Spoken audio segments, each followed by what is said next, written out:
ปลูกถั่วงอกด้วยระบบน้ำวนอัตโนมัติจะช่วยจัดการเวลาให้พี่น้องทางบ้านและซอยประหยัดน้ำอุปกรณ์สูตรนี้เป็นอุปกรณ์ปลูกถั่วงอกด้วยระบบน้ำวนอัตโนมัติ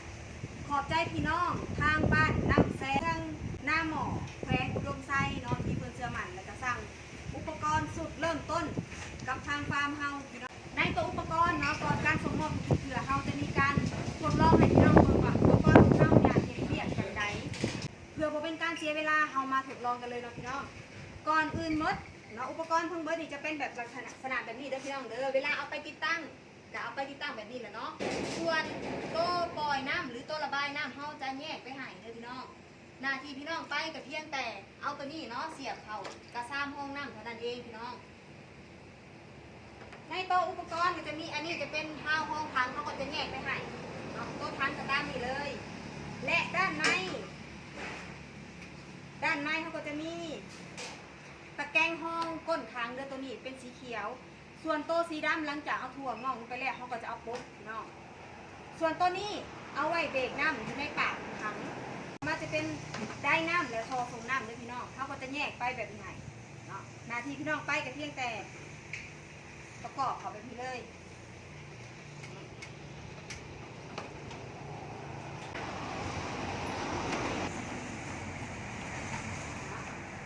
ส่วนน้ำแมน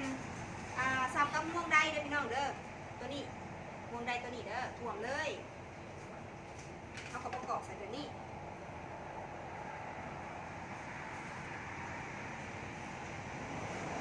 ส่วนท่ามือแมนเท่าตั้งเวลาไปให้พี่น้องเป็นทีห้อยอาหารตอน 12 โมงตอนเที่ยงเลยพี่น้องเด้ออันนี้จะเป็นปลั๊กไดเขาก็ประกอบเขาก็เสียบกันเลยซึบแล้วเอามาเสียบใส่กับไฟบ้านพี่น้องตอนนี้เขาจะทดลองไปอยู่ที่ตำแหน่งออนเลยพี่น้องนี่เฮ็ดเรียบปกติ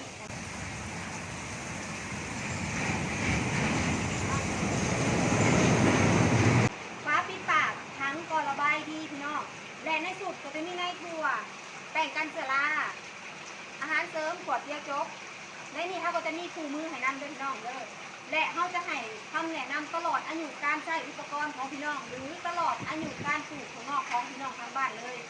หากพี่น้องทางบ้านเนาะสนใจเกี่ยวกับการปลูกถั่วงอกปลูกบ่เป็นบ่เคยมีความรู้บ่เคยมีประสบการณ์ทางฟาร์มเฮายินดีเป็นพี่เลี้ยงให้พี่น้องเป็น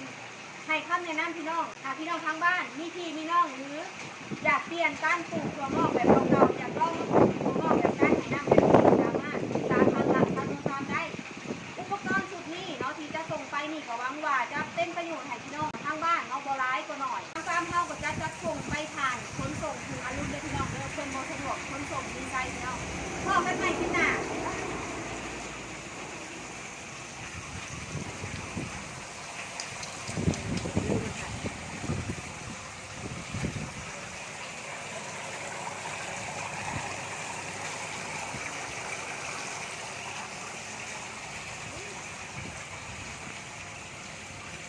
ด้านในตัวถังจะมีในถั่วหากิโล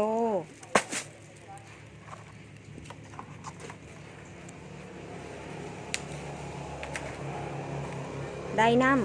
ำแกงห้อง3อันเดอร์คัมเมอร์แป้งกันเชื้อราจะมีคู่มือน้ำแล้วก็มีแสลงมีบ่วงน้ำเดอร์